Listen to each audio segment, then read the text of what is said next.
حضرت امام حسن رضی اللہ تعالی عنہ حضرت علی اور محمد مصطفیٰ صلی اللہ علیہ وآلہ وسلم کی دختر فاطمۃ الزہرا کے سب سے بڑے بیٹے اور حسین بن علی کے بڑے بھائی تھے۔ اہل اسلام ان کا پیغمبر اسلام کے پوتے کے طور پر احترام کرتے ہیں۔ ان کے والد کی وفات کے بعد انہیں خلافت کے لیے منتخب کیا گیا۔ حضرت حسن رضی اللہ تعالی عنہ غریبوں کو عطیہ کرنے، غریبوں اور غلاموں پر اپنی شفقت، اپنے علم اور بہادری کے لیے جانے جاتے تھے۔ سنہ ہجری کے تیسرے سال رمضان المبارک کو معدن نبوت کا یہ چراغ شب، استغنا و بے نیازی کی اقلیم کا تاجدار، دوش نبوت کا سوار، سردار دو عالم کی بشارت کا پورا کرنے والا، نور افزائے عالم وجود ہوا۔ حضرت صلی اللہ علیہ وآلہ وسلم کو ولادت باسعادت کی خبر ہوئی تو حضرت فاطمۃ الزہرا کے گھر تشریف لائے اور فرمایا، میرے بچے کو دکھانا، کیا نام رکھا ہے؟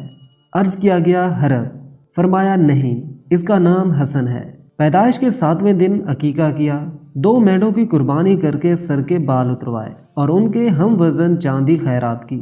حسن عربی زبان میں نیک اور اچھائی کے معنی میں ہے، اور یہ نام پیغمبر اکرم صلی اللہ علیہ وآلہ وسلم نے آپ کے لیے انتخاب کیا تھا۔ بعض روایات کے مطابق پیغمبر اکرم نے یہ نام خدا کے حکم سے رکھا تھا۔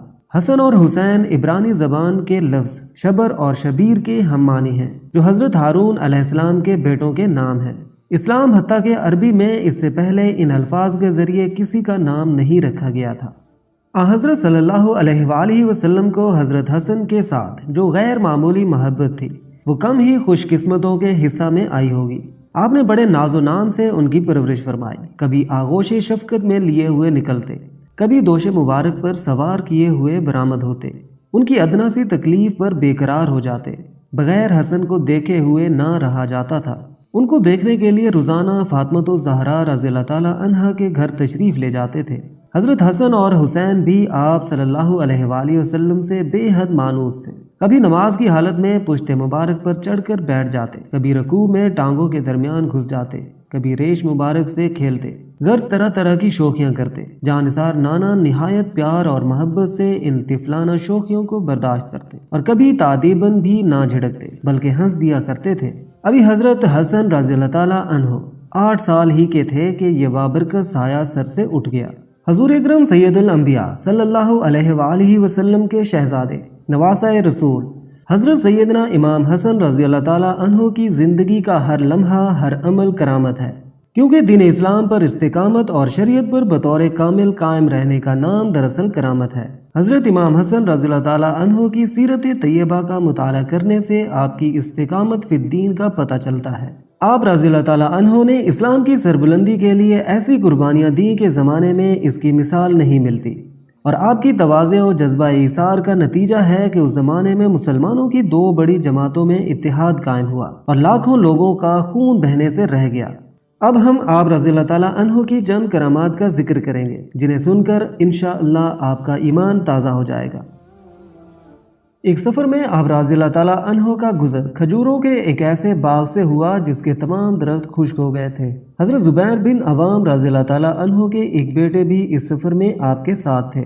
آپ نے اسی باغ میں پڑاؤ کیا اور آپ کا بستر ایک سوکھے ہوئے درخت کی جڑ میں بچھا دیا گیا۔ حضرت زبیر بن عوام رضی اللہ تعالیٰ عنہ کے بیٹے نے عرض کیا، اے نواسہ رسول صلی اللہ علیہ وسلم، کاش اس سوکھے ہوئے درخت پر تازہ کھجوریں ہوتی تو ہم لوگ پیٹ بھر کر کھاتے۔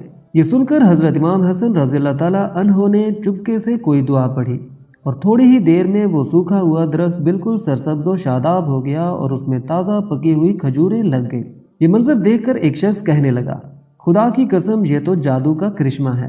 یہ سن کر حضرت زبیر بن عوام رضی اللہ تعالیٰ عنہ کے بیٹے نے اس کو بہت زور سے ڈانٹا اور فرمایا کہ توبہ کر، یہ جادو نہیں بلکہ نواسہ رسول صلی اللہ علیہ وآلہ وسلم کی دعا کی کرامت ہے۔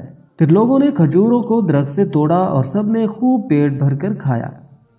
حضرت علامہ یوسف نبہانی رحمۃ اللہ علیہ، جو مصر کے بلند پایہ عالم گزرے ہیں، اپنی کتاب جامع کرامات اولیاء میں کتاب طبقات مناوی اور ابو نعیم سے نقل فرماتے ہیں، حضرت انش رضی اللہ تعالیٰ عنہ نے فرمایا کہ ایک بدبخت شخص نے حضرت سیدنا امام حسن رضی اللہ تعالیٰ عنہ کے مزار مبارک کی بے حرمتی کی تو وہ اسی وقت پاگل ہو گیا اور مرتے دم تک کتوں کی طرح بھونکتا رہا۔ پھر مرنے کے بعد بھی اس کی قبر سے کتے بھونکنے کی آواز سنی جاتی تھی۔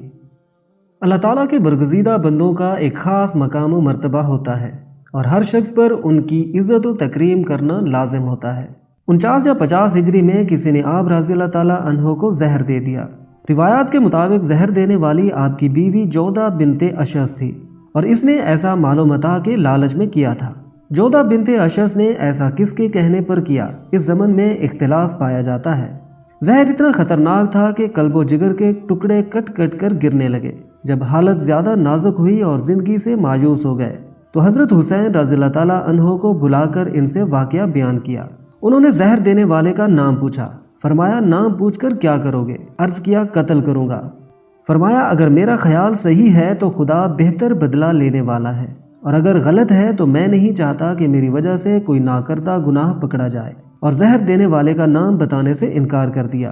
زہر کھانے کے تیسرے دن ضروری وصیتوں کے بعد با اختلاف روایت ربیع الاول 49 یا 50 ہجری میں اس بوریا نشین مسند بے نیازی نے اس دنیا فانی کو خیر باد کہہ دیا۔ انا للہ و انا الیہ راجعون۔ اللہ تعالیٰ سے دعا ہے کہ اللہ تعالیٰ ہمیں اپنے برگزیدہ اسلاف کے نقش قدم پر چلنے کی توفیق عطا فرمائے اور دین کے کاموں میں استقامت عطا فرمائے۔ امید ہے آپ کو یہ ویڈیو پسند آئی ہوگی۔ ایسے ہی مزید علمی ویڈیوز کے لیے ہمارے چینل کو سبسکرائب کر دیں اور ویڈیو کو لائک اور دوستوں کے ساتھ شیئر کر دیں۔ ملتے ہیں ایک نئی ویڈیو کے ساتھ، تب تک کے لیے اللہ حافظ۔